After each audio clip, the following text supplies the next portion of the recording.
শহর কলকাতায় বাড়ছে শীতের পারদ, আর সেই সঙ্গেই পাল্লা দিয়ে বাড়ছে বায়ু দূষণের মাত্রা।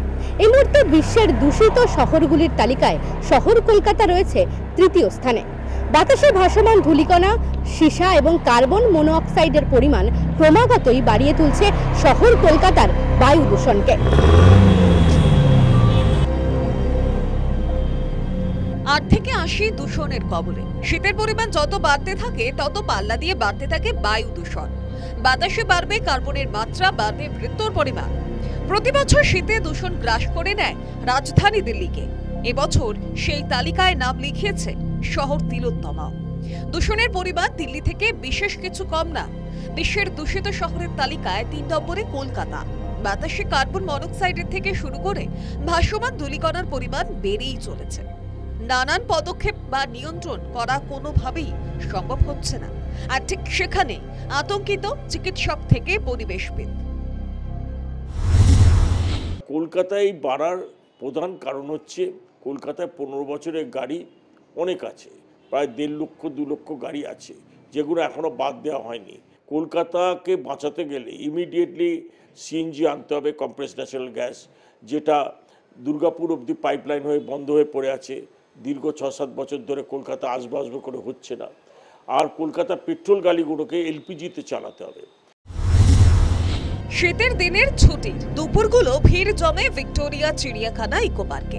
অথচ রবিবার কলকাতার এয়ার কোয়ালিটির ইন্ডেক্স ছিল 207, যা একজন সুস্থ মানুষের জন্য হওয়া উচিত 50। ভিক্টোরিয়া, ফোর্ট উইলিয়াম বা যাদবপুর কিংবা বিধাননগরের কোন এলাকার হালই খুব একটা ভালো নয়। যানবাহনের ধোঁয়া ধুলো বাড়াচ্ছে শ্বাসকষ্ট, হাঁপানি, সঙ্গে পাল্লা দিয়ে বাড়ছে ক্যান্সারের আশঙ্কাও।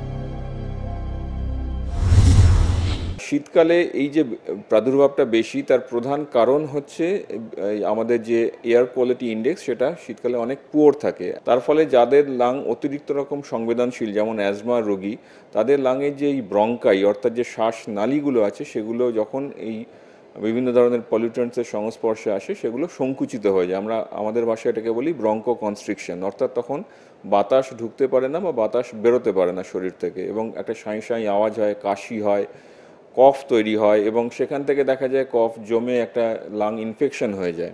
পলিউশন লেভেলটা সবচেয়ে বেশি থাকে আমরা দেখেছি আর্লি মর্নিং অথবা সন্ধেবেলার দিকে। সুতরাং বয়স্কদের ক্ষেত্রে আমরা এই সময় বলে রাখি যে আপনি মর্নিং ওয়াক করবেন না, কারণ এই সময় আপনার পলিউশন এক্সপোজার অনেক বেশি হবে। দূষণের জেরে নিত্যদিনের সঙ্গী হচ্ছে শুকনো কাশি, শ্বাসকষ্ট। শিশুদের ফুসফুসও আক্রান্ত হচ্ছে। এখনই যদি ধুলো, ধোঁয়া, দূষণ নিয়ন্ত্রণে আনা না যায়, তবে সুদূর ভবিষ্যতে শহরবাসীর কাছে বেশ উদ্বেগের কারণ হয়ে দাঁড়াবে। বিশেষজ্ঞরা বলছেন মূলত 3টি কারণে এই বায়ু দূষণ বাড়ছে শহর কলকাতায়।